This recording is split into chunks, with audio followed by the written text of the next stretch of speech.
Hello, hello, TMTP. How are you guys doing this week? It is Tuesday, May 26th, and we are together for another Q&A session. So as always, really happy to be here with you guys. John, this is one of the first times I'm seeing the new Facebook Interface, yeah. new interface here. I'm a little thrown off. I felt like we were on a spaceship. No, sorry, I got distracted when you turned your screen on. I haven't flipped mine over yet. I'm pretty open to change in my life, but I get a little weird when Facebook asked that. They asked and I said, not right now. I'm holding That's on to the old version. you're the only person that can sincerely say I'm open to change, but I'm scared to change my Facebook. I think nobody else can pull it off, but Facebook is something you know a lot about. So I'll say that is entirely justified. Well, thank you for that. Thanks to everybody who is on live, everybody who will be watching the recording. I think this is the 15th Q&A call. Yep. Time is flying. It's crazy. I was just thinking, guys, you guys know that it's 10 p.m. my time. And when we started these in January, it had been dark like 5 or 6 hours already. And right now, the sun is it's set, but it's still pretty light outside, which is so crazy. Still getting used to that in Amsterdam. But yeah, having a great time with you guys. As we said last week, we will have three more Q&A calls after this. So we'll have the 16th Q&A call, and then we're adding two bonus ones on just because we love you guys and we know that COVID happened during this TMTP session and everything hasn't been normal. So give you guys two more Q&A calls, 2 more weeks in the group, and then you will get a free month of Team Traffic, which we've talked a lot about. But just wanted to remind you guys, we are getting to the end, which is bittersweet and definitely sad, but I've loved watching your progress. And this has been a really fun group. Lots of interesting businesses. You guys have definitely kept me on my toes. So thank you for everything. And John, if you don't have anything else, we can hop in. Yeah, I just was going to say, I think in general, Molly, you do a great job of saying go at your own pace. I'm going to provide a slight counter to that. Time is winding down. So if you guys have been kind of nervous or hesitating or like holding back on creating your ads or whatever, this is probably the best time you're ever going to have to just dive in and do it. So I don't want to Mm. stress anybody out or make anyone feel bad, but if you've been hesitating for any reason, and it's not, a time thing, it's just a nervousness, just jump in and create, right? Like, I mean, everything we look at on here is usually quite good, but it's always nice to get the feedback and just important to be an implementer and a doer. And I know all of you can do that. And so many of you have. It's so great to do these Q&As because you see everybody jumping into doing it, right? And I'm excited to look at Sophie's ads, but just Yeah. wanted to be that opposite voice saying, come on, guys, you can get a few ads up in the next couple of weeks because we got, yeah, 3 more weeks. Absolutely. My fellow procrastinators, this is usually when you guys come out of the woodwork. So I appreciate that. All right. Well, let's see what Sophie has going on. She says, I have a few questions for the Q&A. The first couple relating to my creatives. Looking for feedback, please, on the ad creatives here and the ad copy. Okay, so let's check that out. I think we got, yeah, Google Doc here. All right, so I think we're on version 3 or 4 at least on these. So awesome to continue working. I do think at some point, Sophie, you want to get these launched for sure, just to get some data. I think that my brain is pretty well tuned with Facebook's algorithm, but it's definitely not the machine. So it's always good to just get some data coming in. Okay, so let's see. Minimum sleep. As a mom, how can you still look your best with minimum sleep? So I wouldn't make this an open-ended question just because we are speaking to a personal attribute of being a mom, but really this like minimal sleep thing. So I would turn this into a statement here. You're a night owl. One thing that when you burn the candle at both ends, you still get compliments on your makeup. You've got lovely skin. Um, you're not talking about partying. So I like this. I think this is pretty good. I don't see anything that would be against policy here. Um, I don't know how women will respond to this. I like the angle of being a mom and not getting enough sleep. That's something we've talked about a few times here, but I would be careful, like, I just don't want women to feel called out for that. So maybe take more of a like taking care of yourself angle during these times or something like that. But this is definitely worth testing. Let's scroll down here. Beat the lack of sleep. So I don't know if I would position it that way. But I do like this moving little GIF, like time to glow. That's great. But beat the lack of sleep. Yeah, it might work. Let's keep scrolling here, John. Okay, a sleep deprived new mom reported for the first time, for the first usage, I could see a difference. Eye area looked nice. So I don't know if I would add, like, I don't necessarily, like, there's kind of a disconnect from like the sleep deprived mom reported and then the testimonial. I might just open with the testimonial. If you want to add the mom part to it, then maybe find a testimonial where it's built in more, like with the Panda Planner stories that I told you guys or that I showed you guys, where that language is built in. I think that would be a little bit nicer, but this might work too. Um, can't hide the effects of lack of sleep. It can be just as effective. Um, okay. The one on the right is a stock pick, but it seems like a good fit. Yeah, I think that's a good fit. I think you can use that. And I like the one on the left looks a bit more native. I think that would definitely speak to a new mom. That's strong. I think that my friends with new babies would stop and check that out because that feels like them. So good job on that one. I would test both of these. Let's keep scrolling. Okay. Yeah, I remember reading this one. This one is good, calling out people that are more so worried about the vegan aspect of it and trying to find skincare that's going to fit that. Let's scroll down a little bit. I really like these little gifts. They're cool. Great job on these, Sophie. I like the one on the left. It does, like, it feels professional, but still she's relatable and it feels a bit native.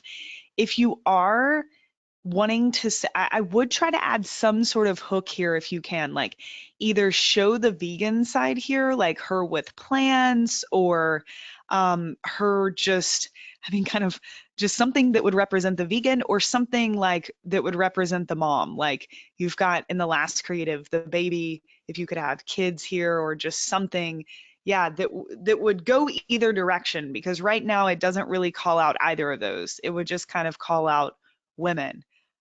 So that's something to think about in that one. And then let's keep scrolling. Okay, I remember this one.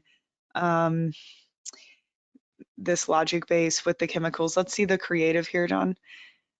I think that right off the bat, this is your weakest creative, definitely, just because number one, I think Facebook would mark this as too much text for sure, especially because there's a lot of text on the box.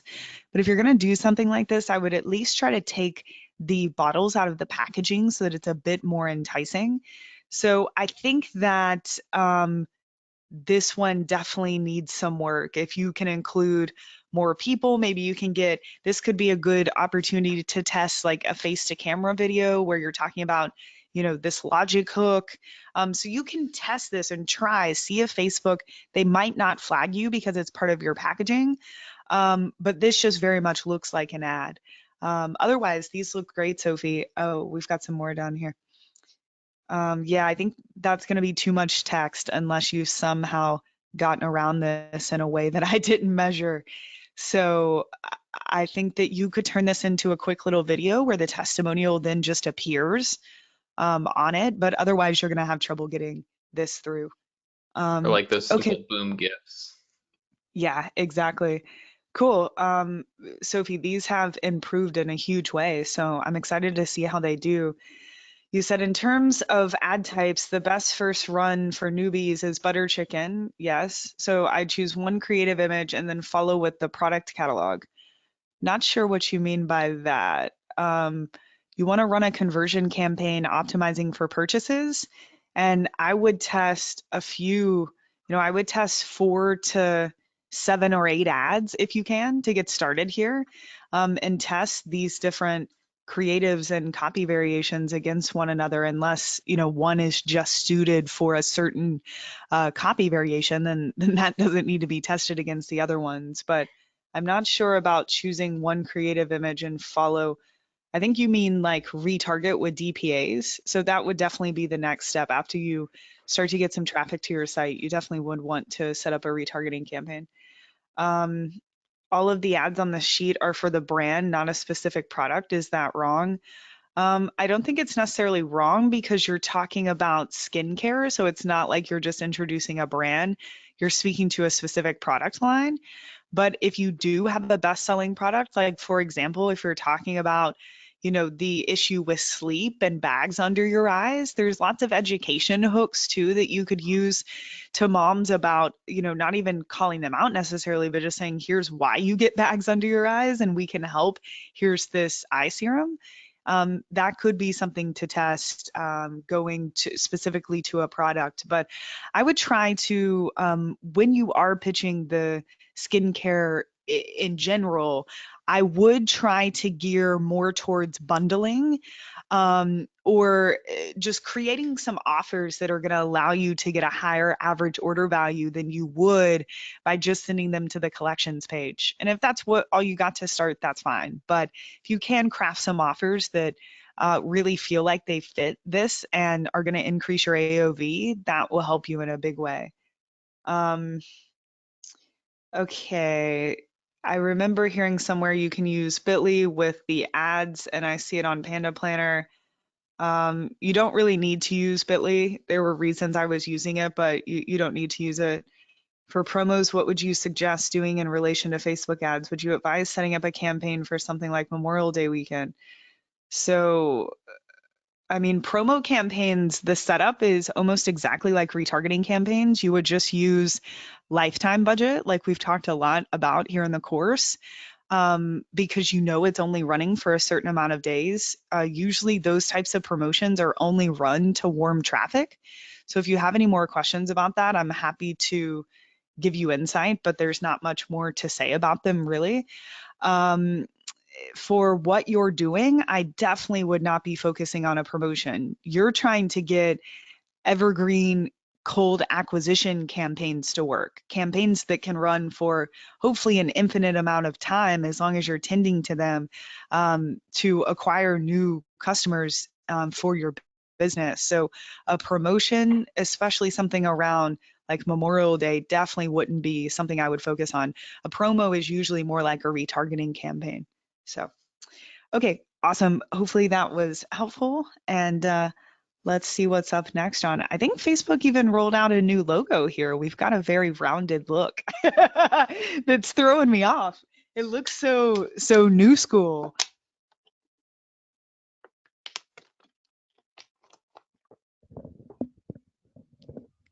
Hey, John.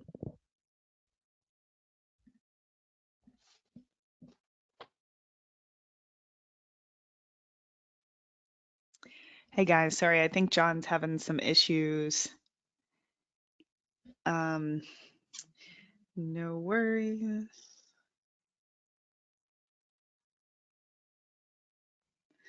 Okay, I'm texting him and telling him to put the screen back up, and even if I can't hear him, it's all good.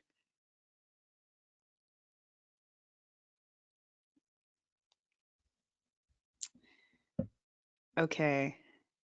Hey, John. I think you can hear me, so um this is a funny game we're playing here. But yeah, if you can hear me, I'm good to move to the next question. Hey, I'm back. Hey, okay, awesome. I didn't know. I was like, are we gonna do this dance without you having audio? So I was ready for it though. Good on you.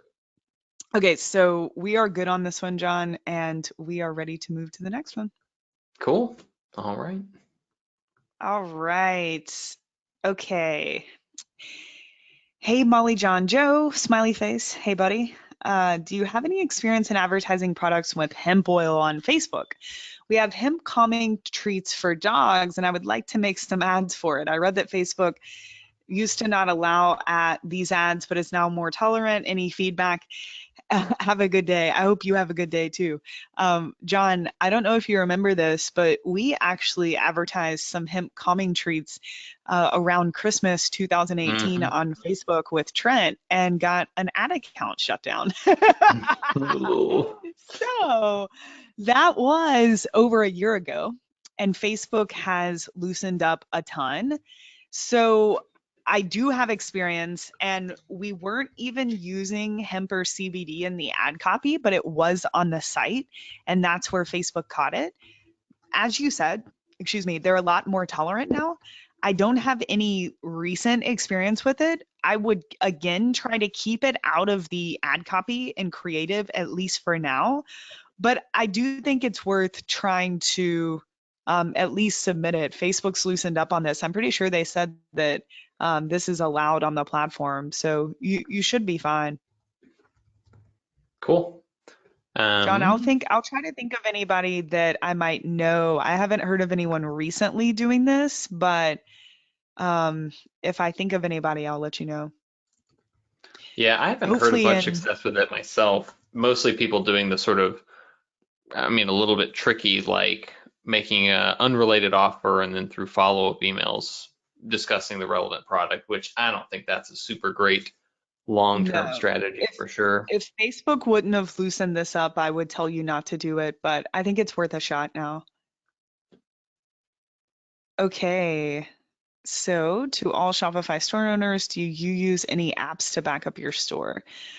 This would be a good Papine question, John. Yep. So we will tag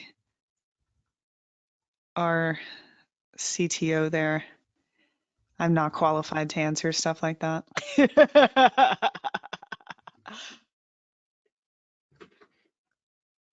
Okay, Ben, what's up, buddy? I'm gonna miss seeing your pancake pictures here. At first, I thought it was a stack of money, and then I'm like, yes, it's pancakes. That's so much better. So, Pancakes are money. it's so true. Like, Okay, so I just wanted to share some of the progress with a single campaign I've been working over the last 7 weeks. I've got some weird abbreviations in the chart, so here's the meaning, conversion rate, page view rate, page viewer conversion rate, YPVR.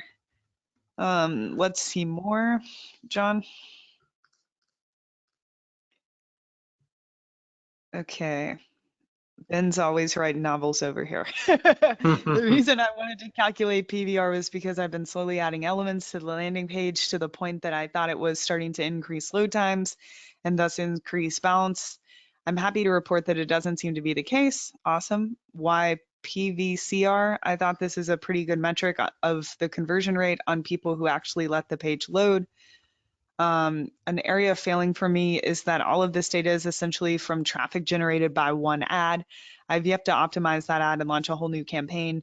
I've instead been working on audience selection, expansion. So trending the right way, as you can see, the numbers are trending in the right direction. Awesome, Ben. I've spent weeks 3 to 5 doing a lot of split testing for conversion rate on the page using Ezra's recommendations to put testimonials front and center. Weeks 6 to 7 have focused on increasing AOV by offering bundles. That is awesome. That's exactly what I was talking about for you, Sophie. And with an exit intent offer, ROAS is still not break even, but trending in the right direction. Great. It's definitely a lagging metric, Ben. So I like that you've established your other secondary metrics here, which is cool. And if those are trending in the right direction, usually return on ad spend does. We've also had a considerable halo of purchases not tracked by Facebook. That's almost always the case, and really exciting to hear. Would love to get the return on ad spend to break even. So I think next up is adding back OCU definitely, and take another crack at copy creative.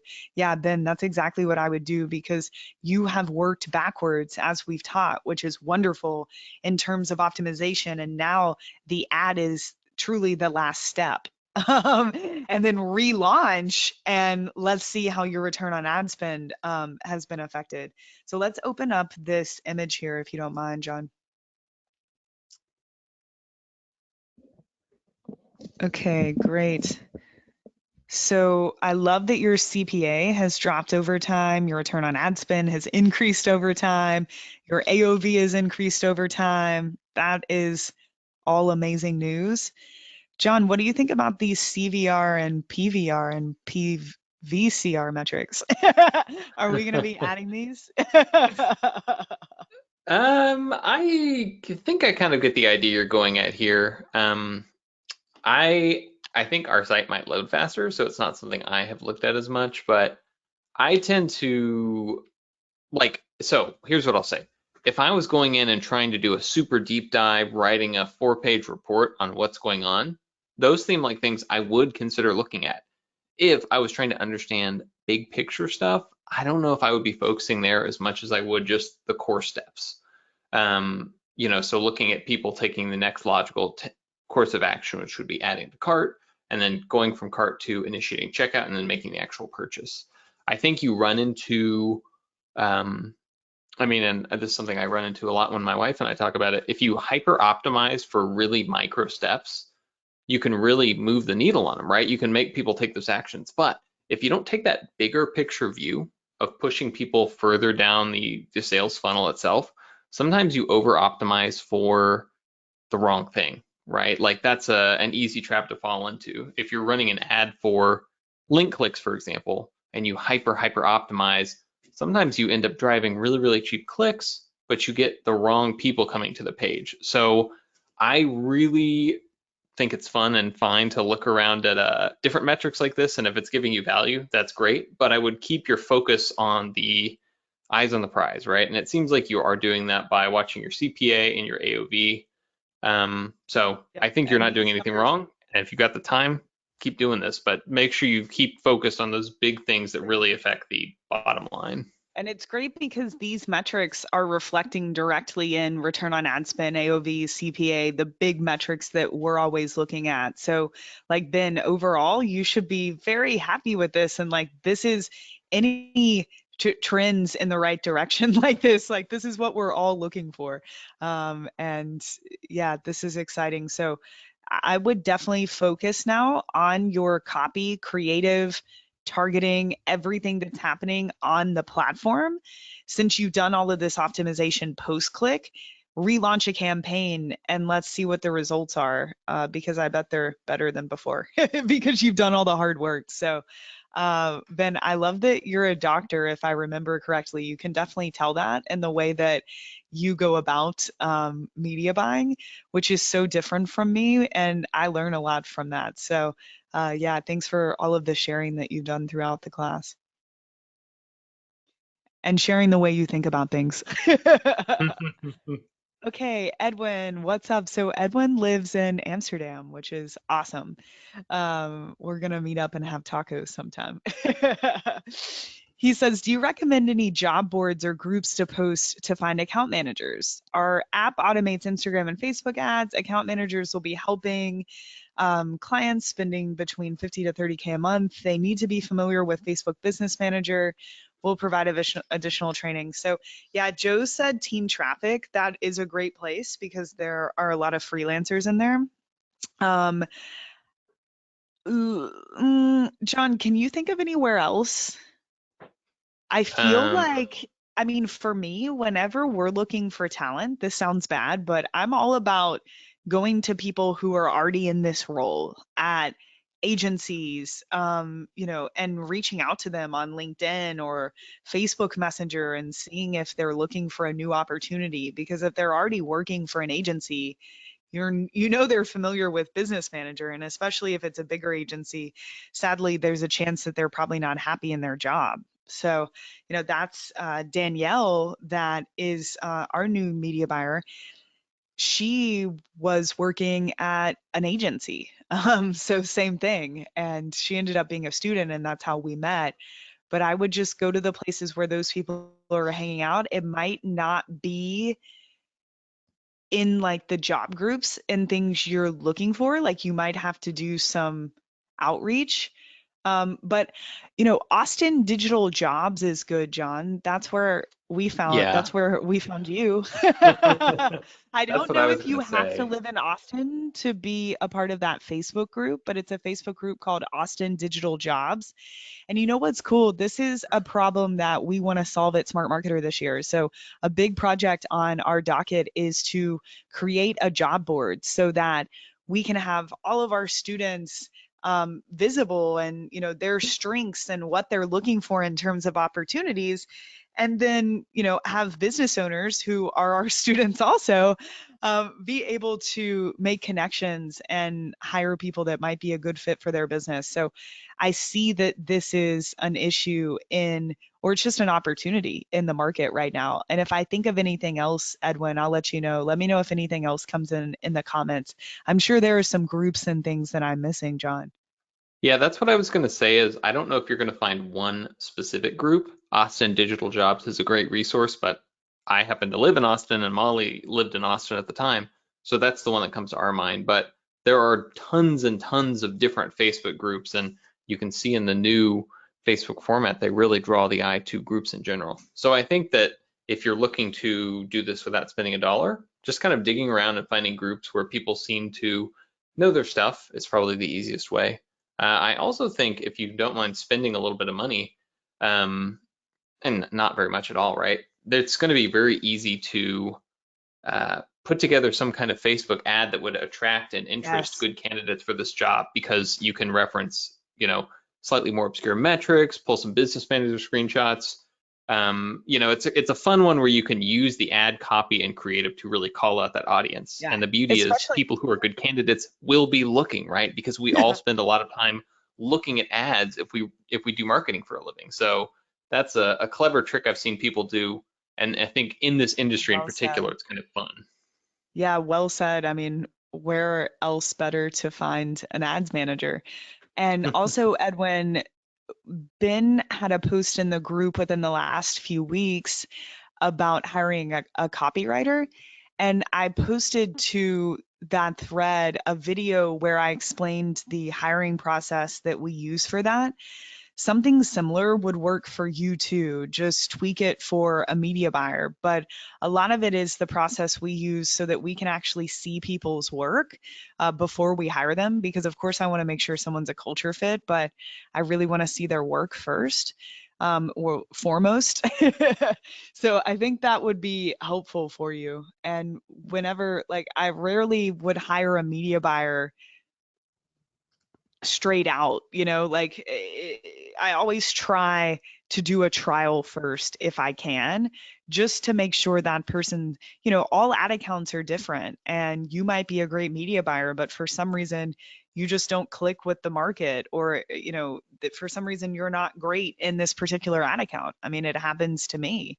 We're all different humans. And so if there's any way you can get a little trial and error first, that would be good for you. Cool. All right.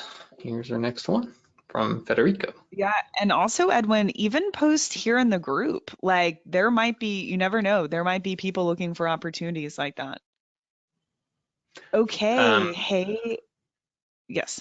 I just was going to say that I know that there were two students from the last TMTP course that did that. So always good to get connected, and you think of yourself. Well, I mean, you are all peers, but you can get in working relationships with people that are your peers even. So like Yeah, Molly getting Danielle to come in. So that was a pretty big theme of last round for some reason, but at least three or four people ended up matching up with like a blue ribboner or someone in team traffic, which really furthered the idea for the job board because we're like, wow, this is happening naturally. We should create a more sophisticated place for you guys to talk about this stuff. And what we do in this niche of digital marketing is so specific. Like even John, up until 2017 at DM, you and I did a lot of hiring, and we were still using Indeed and Monster and like the big job platforms because there just really wasn't a place. So, anyways, hmm we hear you. Thank you. Alrighty, targeting and budget questions. Cool. Today I launched ads for a new offer. Awesome. It's aimed at stores that sell their products and use delivery. I bundled a website and a system that notifies when they receive a new order and stores the orders in a Google spreadsheet. Cool. I had a hard time trying to target that audience and finding commonalities between that group. Yeah, I think I remember us chatting about this audience. I attached the targeting of the 3 ad sets to get some feedback. This also ties to my budget questions from an earlier post. How can I measure set the budget when I'm not using US dollars as a currency? The objective is conversions optimized for purchases. Event on the thank you page. I'm going to test this setup for a week or so, and then if you don't get good results, try optimizing for a step earlier in the funnel. Okay, so John, can we scroll down? It says that there are some Whoa. targeting. I thought it Okay, was cool. just this picture. All right, so we're using a ton of behaviors here, which is okay for what you're doing. So 240,000 people. All right, let's flip to the next one.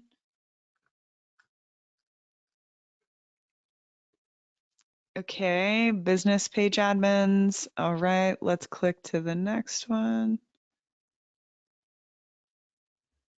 So I'm not sure. I don't think your targeting is necessarily bad. It's just we're using a lot of behaviors. And if you remember from the targeting module, I really don't recommend that unless, like, I understand the first ad set where you did the job title targeting for what you're doing, that makes sense.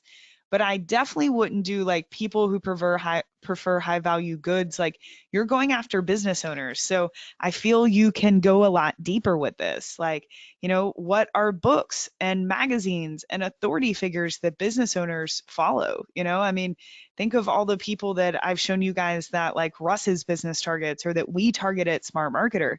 That's where a lot of business owners are. So I think you can get away with that with the first ad set, but these last two are pretty weak if you're trying to reach business owners. And I think they could use some improvements. And then when it comes to you converting to another currency, I mean, it's just kind of about converting it to the currency. Like, for example, you said you're optimizing for conversions and purchases. I don't know how much you're charging for this, or if it's something that, I mean, it sounds like it's being sold direct to business owner online with no lead gen first. That might be a little bit of a struggle. I don't know if this is an offer that someone's just going to go read about and buy. I mean, I think about the things that I've purchased for my business, even payroll. And usually I opt in for something or there's a phone call with ADP. So, I would really think about the funnel that you're using here, and is direct to purchase really what makes sense for this avatar and this situation? And maybe there's another way where you go for lead gen first and then you get them on the phone, or then you follow up after the lead gen. And in that scenario, you would optimize for conversions and that lead gen thank you page, and that activity would happen a lot more frequently and would give you a lot more leeway to more comfortably use the conversion objective, especially if you're on a smaller budget, than if you were going direct for purchases. I mean, if this is like a less than $50 thing and you just think people are going to click and buy it, then definitely try the purchase objective. But I just don't see that working from a, not even an ad or Facebook ad perspective, just more of like how someone would go about buying this thing, if I understand it correctly, like something that's going to be a system in their business. Usually, especially a local business, is going to want to at least engage with you in some way first. So let's see, John. I think he had an update here. Um,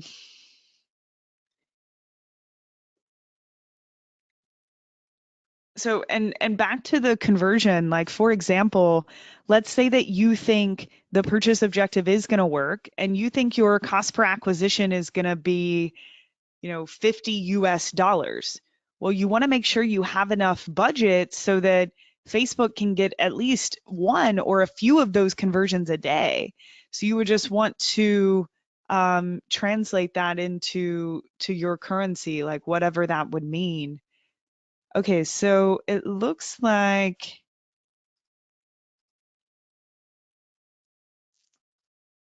And there's one Okay. more image too that I can flip to in a second. Yeah, let's look at that because I'm kind of trying to see what it looks like he was optimizing for purchases here.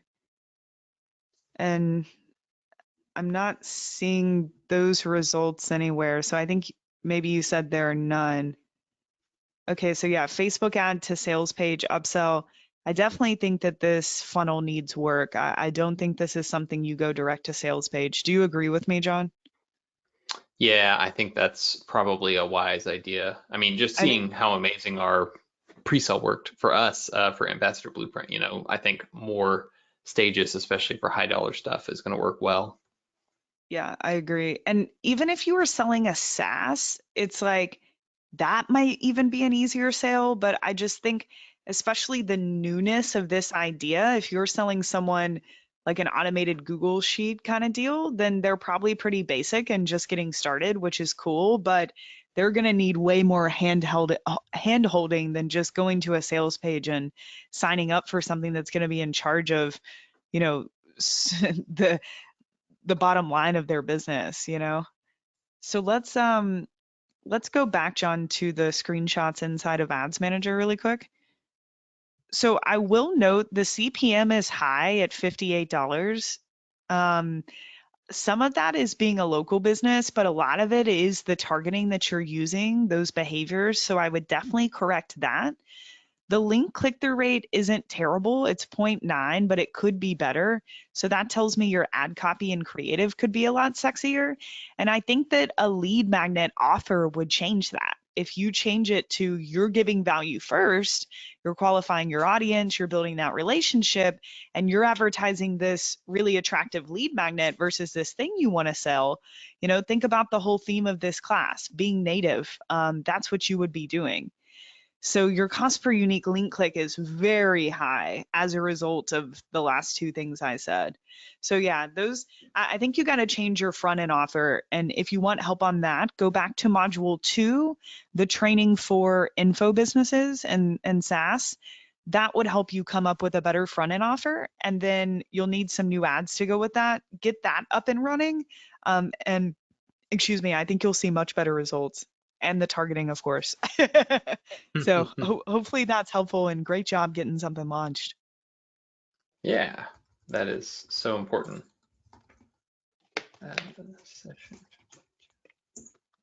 Cool. All righty.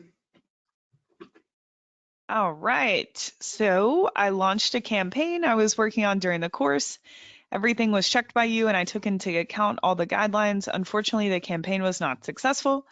Yeah, that happens. I tell you guys almost every time that over half the stuff I do still doesn't work. And that's part of the game. Okay, acceptable CPA was $13. That's really, really low. That's a huge expectation. Audience set of 3 million. All right, so we got a bunch of ads to look at. Okay, one of the ads was previously used. Okay. I wonder if the offer is not guilty, which means that it's difficult to reach people who have a problem with UTI and dogs. Yeah, I mean, the thing about Facebook that's different from Google, like if I were you with the UTI offer you have, that's an offer that first needs to be on Google in front of people that are searching for that. It's such a specific problem. Like the fact that my dog has a UTI isn't data or information that I'm giving Facebook. Like Facebook knows where the dog owners are, but they don't know, if your dog has this specific health issue. So I'm not like this isn't very much of a direct response offer, really. It's not something that any dog owner, like guys, I was just talking to John before this. I was just served an amazing example of a direct response offer to dog owners in my Instagram feed before we hopped on here. And it's called Petsy. It's ridiculous. Petsie. And they showed a series of before and after photos. And basically what you do is you upload a photo of your dog, and they create a stuffed animal that's pretty identical. It was shocking. Like, John, I sent you, they showed 3 examples and they were really good. And like, Yeah. I don't have to have a need for that product necessary. It's like that product makes me feel good because I love my dog. Like there's a lot of emotions behind it, lots of before and after grid there. But it's like I don't need for my dog to have a UTI for me to buy that product, you know? So I'm not saying you need to change your business. It's just like this is like a plumber running ads on Facebook and then saying, well, I didn't get any signups. I didn't get any customers this week. And it's like, well, there is the huge possibility that nobody has a leaky sink in your area right now, or nobody needs, well, the services of a plumber because that is a reactionary activity that's happening. And same thing here. So I'm not trying to discourage you. It's just, it's not, this isn't just about you guys going through TMTP. I checked all the boxes. Molly said it looks good and it didn't work.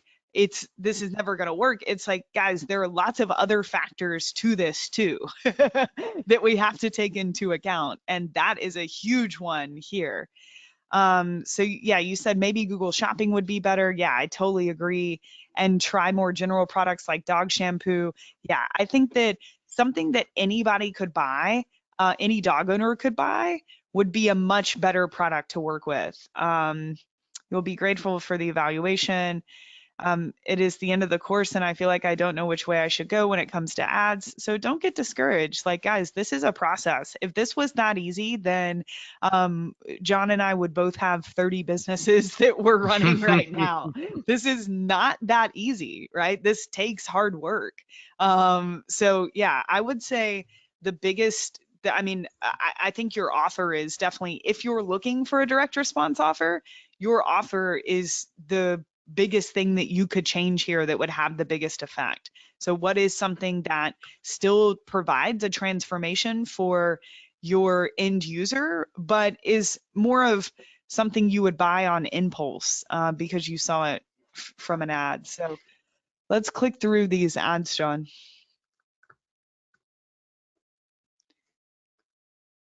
Okay, yeah. So we've seen these before and the ad copy was great. I think the creative is cute. It doesn't really speak to, it's like before sad, after happy, which is fine.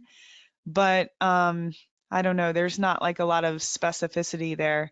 But I do remember the ad copy, and this is totally fine ad copy if my dog does have a UTI.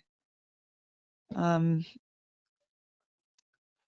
Yeah, I was thinking about this, Molly. I feel like if you're promoting this product, you'd be better off to sort of establish Preventative. yourself as a, yeah, preventative would be great, Yeah, or I was say just like you're thinking the that too. authority for health problems with pets. So, Yeah. if you do like a roundup of, a monthly newsletter on like how to keep your dog the healthiest they can be, and Hmm. then throw it in there. And that's a pretty big change. I think preventative is something you could do. You could find a relevant product that's something people are interested in, even when there's not a problem. But Yeah. I know for plumbers and stuff, a good trick is to say, hey, or carpenters, right? You share videos, you have interesting trainings, workshops, and then when people have a problem, you're the authority that they think of immediately and go to get their solution. Yep. And this video, you see this has a bit more social proof here. So you're definitely resonating with the audience. And yeah, this is a stronger creative. I agree, John. I also think, if you think of what we did with Trent and the dog supplements there, a lot of that hook was wanting to keep your dog kind of alive as long as possible. We didn't say it that way, but like it was more of a preventative, like don't we were selling joint supplements, but it was like, don't wait until they have problems with their joints later in life to take care of this. Like this is something that needs to start now, even if they're just a puppy. And that worked well. So I do think that something more along those lines could be a good pivot from here. Yep. And then, John, I'm not sure if we can go back to the post. I think he said that they targeted 3 million people, audience size of each ad set 3 million. Um, Okay, and then let's see the screenshot of the campaign here. Let's see. To learn how to, there we go, make it bigger.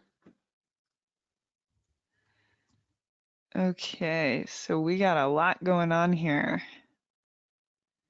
It seems like, so you said your CPA is 13 bucks, but only like 3 or 4 of these ad sets or ads even spent enough over 13. So, I mean, there's also like, I know you want to test a lot. That's obvious in here, but it's going to be hard to, it's just really early with this low amount of data. And it's also like, I wouldn't have this many ad sets. Like, even if your goal is a $13 CPA, that's a really low CPA. The pet market is one of the most competitive, like definitely top 5 most competitive markets in the world and will continue to be so. And so, I do think you're going to have to expect to pay a higher CPA. And I would definitely squish these into less ad sets that you can set at a higher daily budget, like 50 bucks or 75 bucks, because this just isn't giving it enough data for Facebook to even know where to go necessarily. So, great try. I'm sorry it didn't work. It happens to all of us multiple times and consistently. If it ever doesn't happen to you, you're probably not doing enough new stuff. So don't get discouraged. And I do think that tweaking your offer would be smart. Cool. We had a question come in the chat that I wanted to put to you from Deanna, who said, wondering about your thoughts, Molly, on the automatic advanced matching in Ads Manager. I don't see a reason not to do it. We always turn it on. So it's just going to allow Facebook to gather more data essentially about who's engaging with you. Yep, I think that's exactly right. Cool. All right. Okay. All right. I think we've kind of already covered this, but I would really focus. I know it's tough, but I feel like you're so laser focused in on like getting this first purchase, which I understand, but we're really missing the bigger picture here. Um, yeah, I kind of already said everything in the last post. Yep, I think that's totally understandable. All righty. This one we already covered, I think. So here's one from Ray. Ray selling jerky, if I remember. No, seasoning, meat seasoning. Sorry, I thought of meat. Ray said, I've got maybe a slightly different question that I'm hoping you can advise on. No problem. After Mother's Day, I've launched a Father's Day traffic system for a new business. I've joined in partnership. For the month of May, we have already exceeded 100,000 in sales. Traffic system returning 10.5x. That is awesome, Ray. And yeah, I mean, using the hook of Father's Day, I mean, it's obviously not an evergreen, but especially the markets that you're in, that makes perfect sense as to why that would work. Um, Father's Day for hot sauce is pretty hot too. Our issue is that manufacturing cannot keep up for Father's Day delivery at this current rate.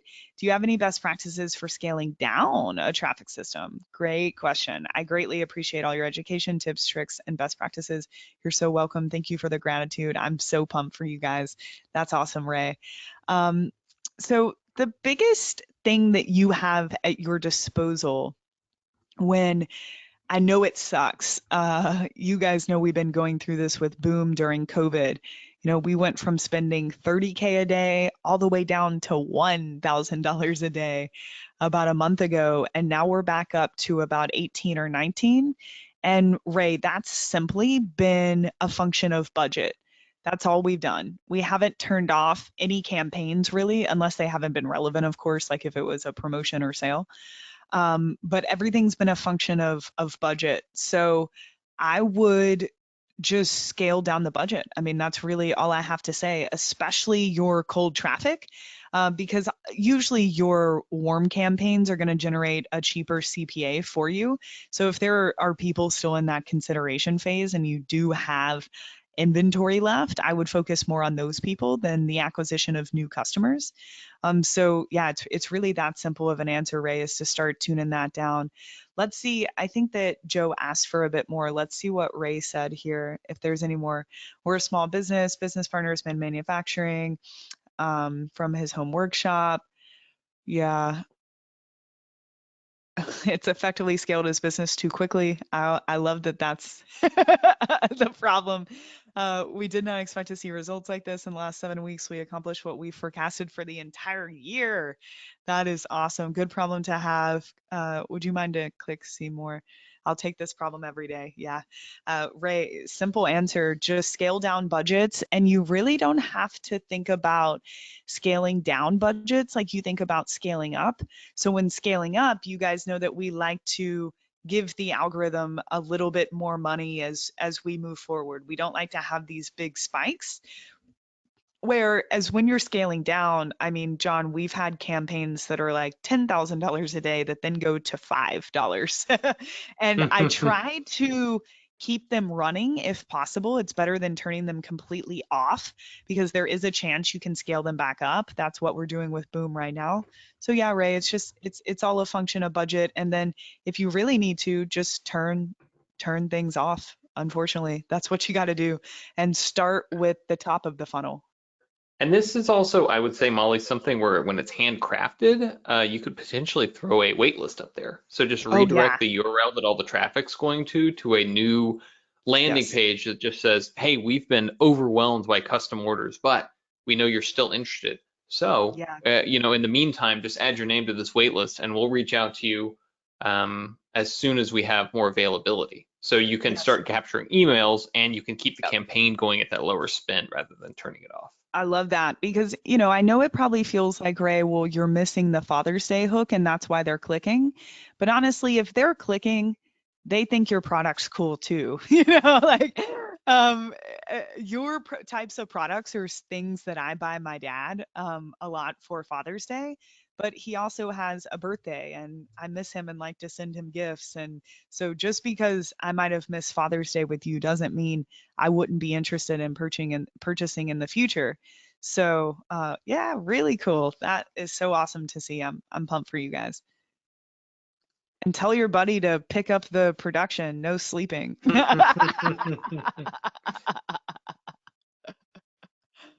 Let's Um, see, we may I know we had have, I know we had a new maybe, one come in recently from Taban in the group, John, that I he saw right actually before just we hopped posted on. about it in the question box. So let me We're jump in and reading find each it. other's mind. I don't even know how to click around. Like this is the most significant interface change I've seen from Facebook. Oh, I hate it so much. It's driving me crazy, but I'm You're- I'm forcing myself to adjust, and it's cool because I'll just show you guys this. oh, and Ricardo's Um, there too. yeah. Oh, well, it's not doing it now, but they had sponsored ads up here.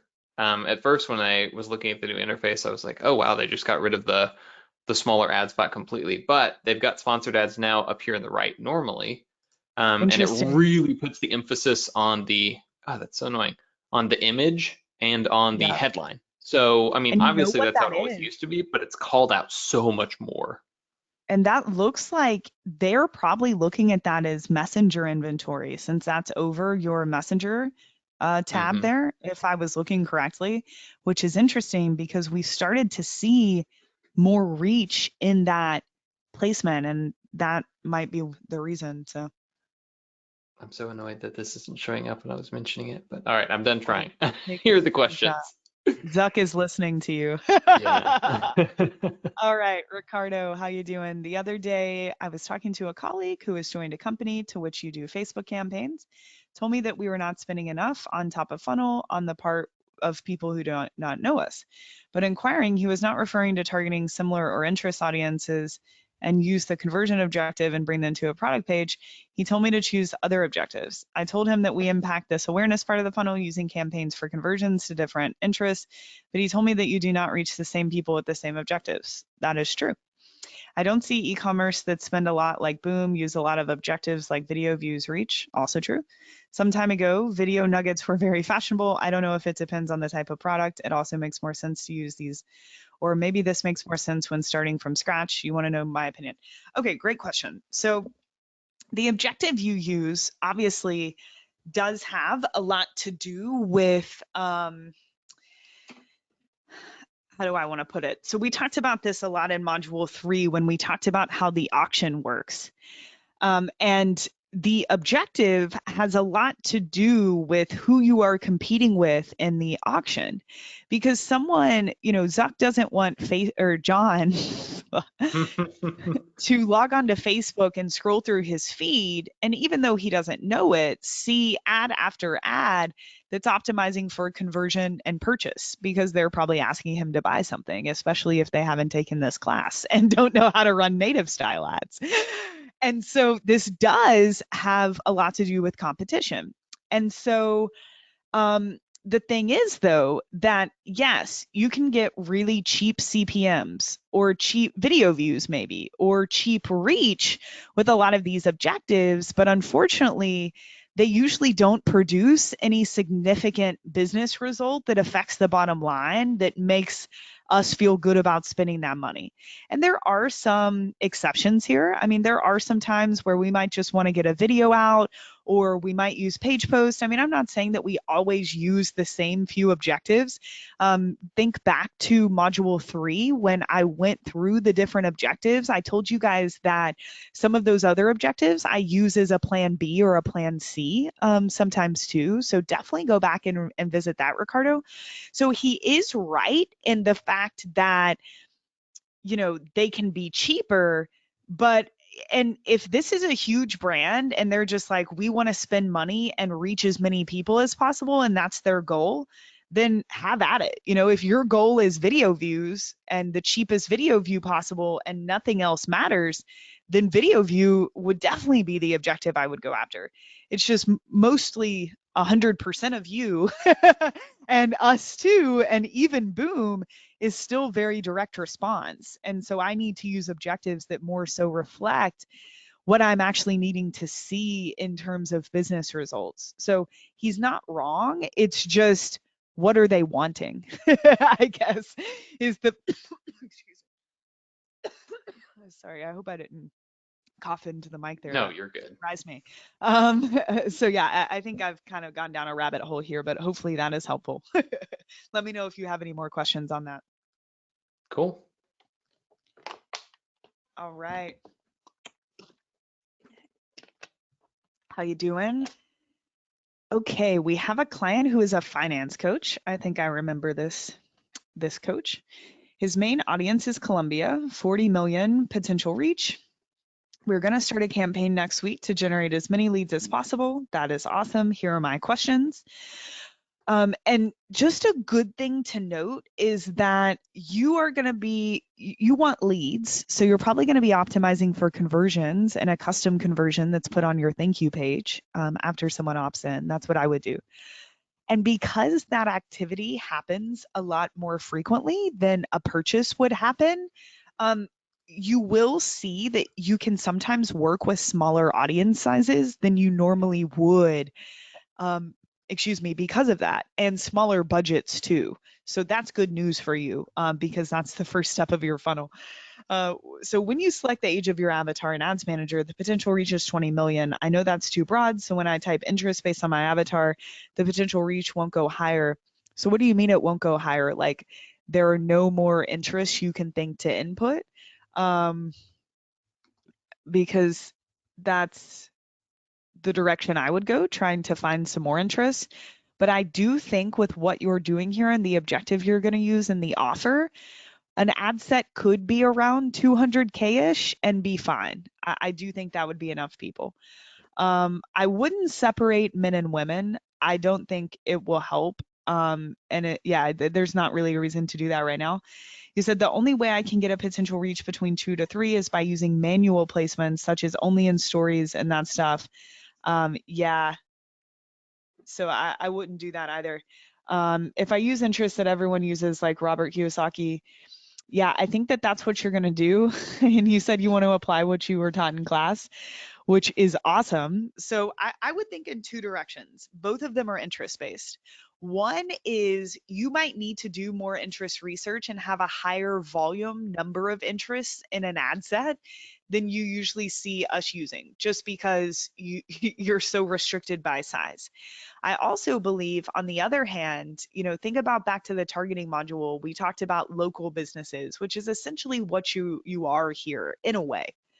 And with local businesses, it is common for you, since you've got 40 million people, this isn't a town of like 5,000 people. We still do want to use interests, but this case would be a case where you might want to use broader interests than you had before, like Kiyosaki, like Tony Robbins, like Richard Branson, to get those audience sizes up. So I don't see a problem with you doing that at all.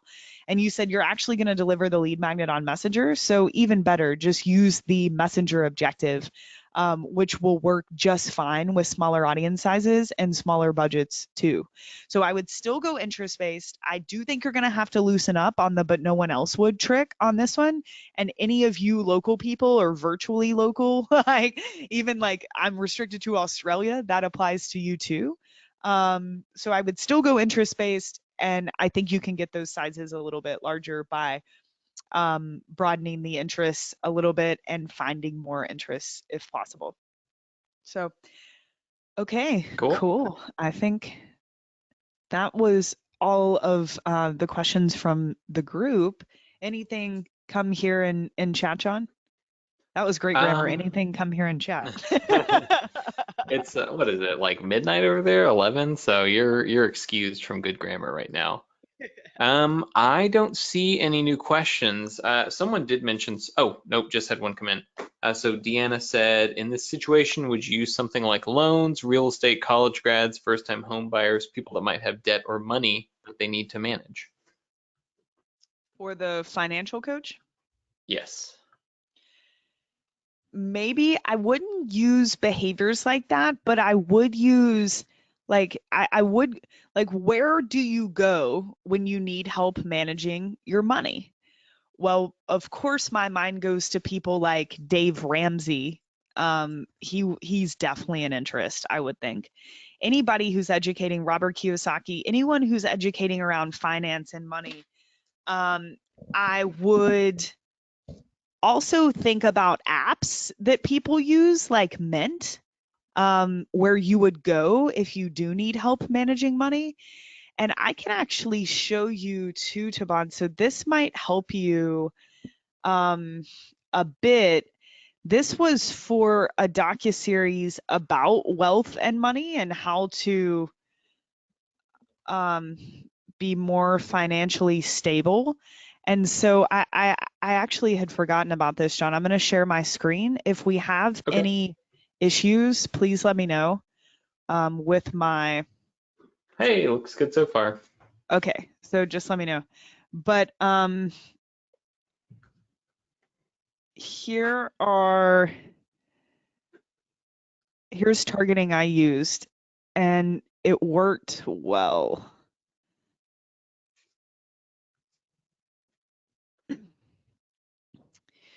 So money in the bank ladder match, no idea, but I found these. Money management, real estate investing. Someone's gone in here and screwed with these since, but biggerpockets.com, Damon John, Kim Kiyosaki, Million Dollar Roundtable, Napoleon Hill, Think and Grow Rich, Rachel Cruz, Real Estate Investment, Rich Dad Education, Rich Dad Poor Dad, Russell Brunson. I don't think that one was meant to go in there. The Millionaire Mind, Think and Grow Rich. So those just begin to show you how you can go down the rabbit hole a bit further here.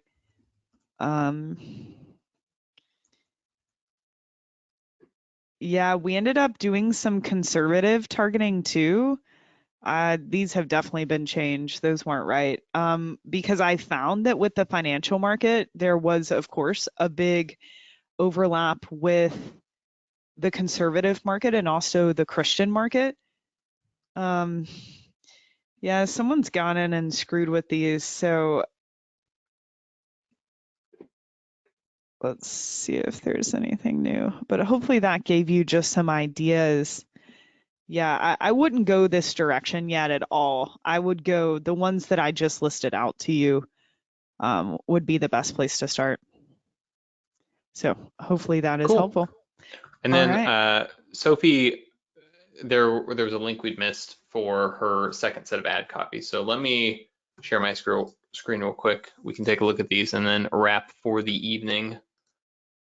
Here we go. Cool. So this is for a different avatar than the ads that we just looked at for Sophie. All right. Lindsay loves ethical luxury. Ever wish the natural look, really wish just that. Wouldn't it be great if you could just wake up feeling confident, fresh, and ready to go? It's easy to be overwhelmed by endless products. Um, so founded to provide that healthy everyday glow, pure natural formulations, plant-based products. Yeah, this looks good. I don't know if I have that pain point, like of for me, it's like if I want a natural look, I just don't wear makeup, you know? But I'm probably not your avatar here. So yeah, I mean it's well written ad copy. I think it's worth testing. Let's see what else is here. Struggling to remain glowing through the busy everyday. I'm not sure if that's like the way someone would think of their skin, throughout the day. I think there's another way to maybe paint that picture that isn't such an open-ended question, especially because someone's skin is definitely a personal attribute to Facebook. So we want to be very careful with these open-ended questions. But I like what you're saying here is like, you get ready in the morning and then when you get home or when the day's ending, it's your skin doesn't look the same. It can be tough to feel raring to go, a natural radiance that lasts morning to evening, no touch up. So yeah, I would rewrite that opening sentence, but I think this is worth a test, especially if you feel like this is a big pain point for people. I mean, usually with makeup it is because makeup wears off. I don't know if I've ever had the thought like I'm not glowing like I was this morning, but again, I'm probably not your avatar here. Especially Lindsay loves luxury. I'm a pretty simple person, so I'm probably not in that bucket as much. I do think that there are ways to or other variations you can test here, like the concept of self-care and taking care of yourself and a ritual that is so needed and so important right now. Sophie, you should look at Face Kit. John, would you mind to Google Face Kit? I'm obsessed with this brand. They just got started, and this would be a great brand for you to look at, Sophie. I don't know if it's facekit.com or what it is. I think you might need to Google Face Kit mask, or there it is, freshly mixed skincare. So this is really cool because the skincare um, it comes so that you actually put all the ingredients together yourself and make the mask. You apply the mask, they give you a 10-minute meditation. And so this whole brand is not actually about their products. This brand is about skincare you can eat. So it's obviously good for you. It's, doesn't have bad chemicals. It's about you taking time out of your day to take care of yourself. And we all know that we need to take care of our skin, but how can we make that a full experience where you actually relax or meditate so that you can feel better and feel calmer? And especially in a market like skincare that is so, so, so saturated, so saturated. It's like, that is what is needed. And so for me, it's less about a glow. It's more about like, how are you standing out? How are you different? How are you going to affect my day to day life that actually has nothing to do with my skin? So this would be a really cool brand for you to check out. I don't think they're running ads. This is actually a cousin of a friend launched this, and I've been watching it because I think, John, I don't know, it's fascinating, and I might want to work on this in some way.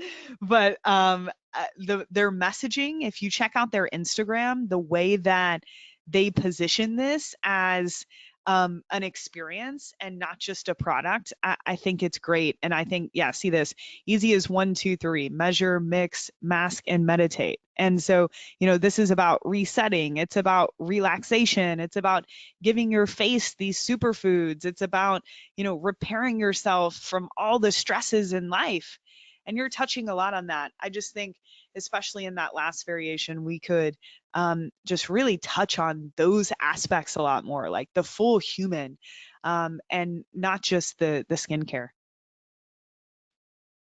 Awesome. Great. So I think that wraps it up for the questions. And Teresa had an insightful point that I just wanted to touch on to kind of close things out. What's So up, she Teresa? mentioned that she had seen the sort of theme of maybe people getting a little bit too granular or over testing coming up again and again. And I think Mm. that that's an easy mistake to make. And I definitely want your 2 cents on this, Molly. But a lot of the big testing you do is something you can start playing with and experimenting with when you have a really big budget, right? When you're trying to say, how do I scale, right? How do I look at, and do horizontal scaling by bringing new things into the mix?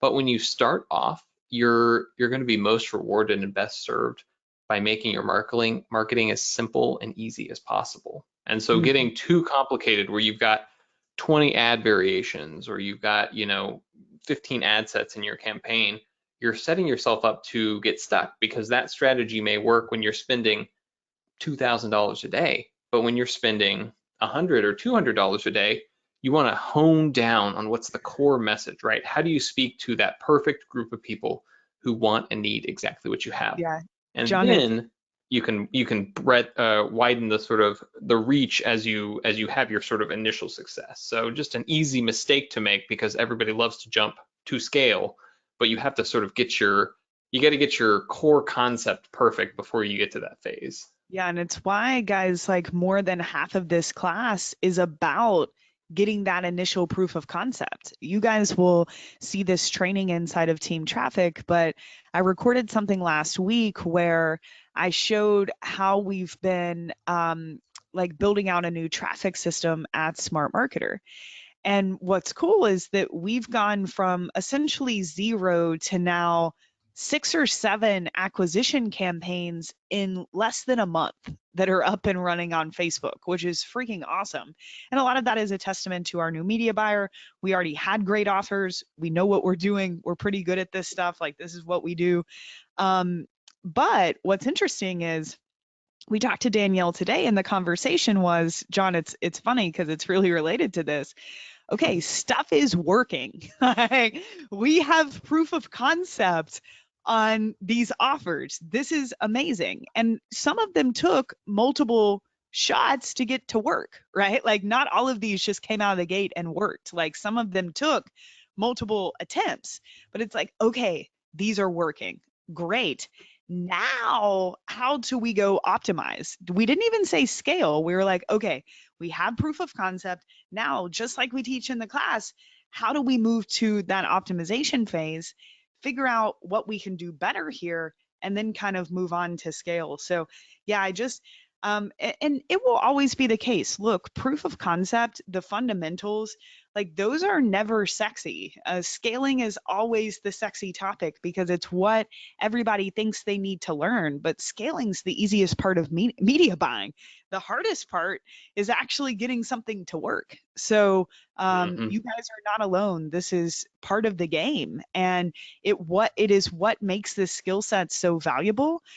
Because the skill set does so much affect the bottom line of a business, but it also takes toughness and perseverance to say, okay, that didn't work. I put a lot of time into it, but that's okay. I have this data. Why didn't it work? And how can I take that data to better inform the next time I'm going up to bat? Because that's really kind of how this is. So yeah, that's a great tip, and thank you for saying that, Teresa. You're awesome. Yeah, so awesome. And I think that's a great note to end on, Ollie. So just so everyone knows, we'll have a training this Thursday that'll be recorded with Laura Palladino talking about organic social content, which should be really, really That's awesome. cool. Yeah, she And just then we recorded that have, for you guys. That's Yeah. something we haven't done before, so I hope you enjoy that. We've had more questions than usual about organic traffic during this class, so yeah, hopefully that's helpful. And then we've got 3 more Q&As after this. So I posted in the Facebook group, but I was wrong. I said that our last Q&A would be on the 9th of June, and that's not right. So we're going to have a Q&A on June 2nd, June 9th, and June 16th. And then the following week, June 23rd, that's when we'll be closing down the Facebook group. So we have 27, 28 more days of having this Facebook group, being together, answering questions and all that. So don't get worried, don't get stressed. But we'll be, of course, moving you into the Team Traffic Facebook group at that time. So just so everyone kind of knows where we are in the roadmap, I'll go back and update it in the Facebook group where I addressed it. But excited to have you all with us on our next 3 Q&As. I'm excited for Thursday's session, and I think that takes us to the end. I hope you all have a great rest of your week. Anything else from you, Molly? No, that's it. Just appreciate you all. Thanks for spending your time and entrusting us. And yeah, fun to see your progress. So talk to you all soon. Thanks, Sean. Thanks, y'all. Bye-bye.